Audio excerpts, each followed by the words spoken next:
Hello, I'm Richard Wilkes, and this is my video report for Assignment 2 of 212 Graphics. As you can see here in this footage, the scene is static, but you are able to move the camera forwards and backwards. There are also multiple cameras. Within the scene there are also textures, colours and lighting. The cameras are toggled using a key. I will explain how these are implemented.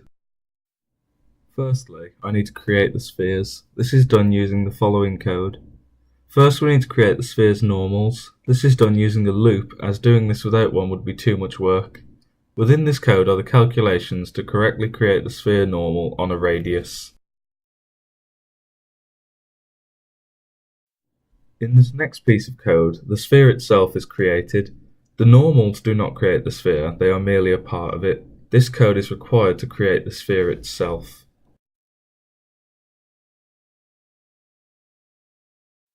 The next step is to create the index positions for the sphere indices, which is done here in this code section.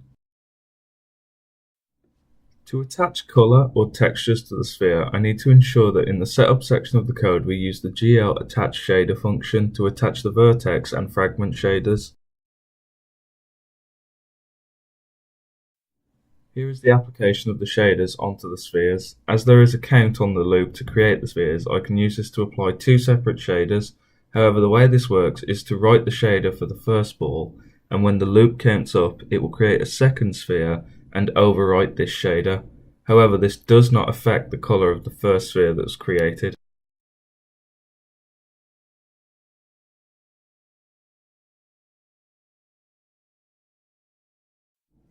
The next thing I will talk about is the cameras. These are implemented with relative ease. The cameras are using model view matrix in order to allow them to be present in the scene and see what is in the scene. They have a simple vector position attached to them on the X, Y and Z axis. There are two of them within the game, the first being a movable camera on the floor and the second being an eagle-eye view of the scene. These are toggled by pressing the C key, and when they reach the count they activate. If they exceed their count number, the loop will return to 0, which returns to the first camera.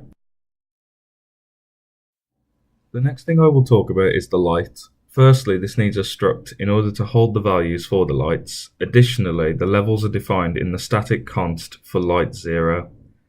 Next, for the light, the ambient, diffusal colours and specular colours are defined, and the light coordinates are defined in order to have the data needed to create the light and position it. However, lighting is controlled from the shader data, which can be seen here.